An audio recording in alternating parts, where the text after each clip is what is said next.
હતો હા પેલો રાજાનો નજ્જો કૂતરો આવ્યો છે તે ખાઈ ગયો છે એટલે ચક્કી કહે એને જો આપણી ખીચડી કેવી રીતે ખાઈ શકે હું તો રાજાને ફરિયાદ કરીશ એટલે ચક્કી તો ઉડતી રાજાના મહેલે ગઈ નમસ્તે રાજાજી મારી એક ફરિયાદ છે તમારો નજ્જો કૂતરો અમારી બધી ખીચડી ખાઈ ગયો છે એટલે રાજા તો સિપાહીઓને કહ્યું સિપાહીઓ જાઓ ને પેલા રાજાને બોલાવી લાવો એટલે સિપાહીઓ તો રાજાને બોલાવી લાવ્યા અને રાજાને પૂછ્યું ઓ રાજા તે આ ચક્કીની ખીચડી ખાધી છે તો રાજા કહે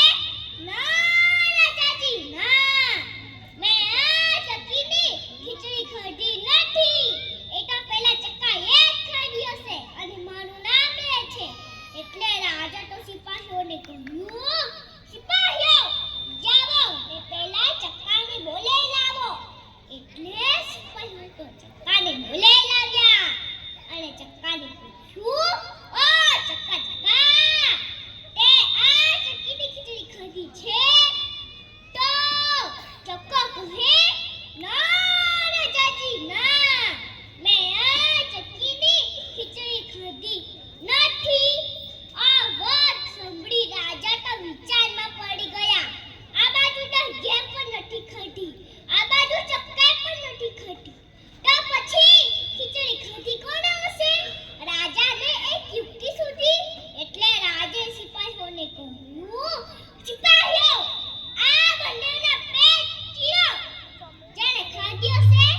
એના પેટમાંથી નીકળશે એટલે નજ્જો કહે ચીરો મારું પેટ ખાધી હશે તો નીકળશે ને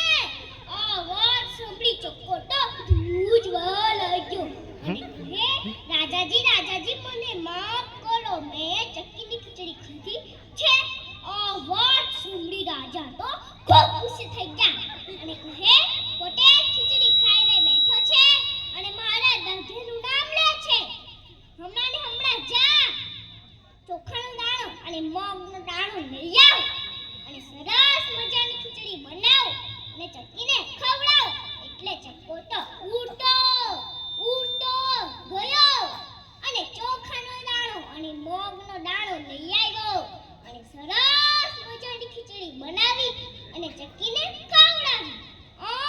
ખાધું અને પીધું અને મોજ કરી તો બાળ મિત્રો આપણે પણ જૂઠું બોલવું જોઈએ નહીં નમસ્તે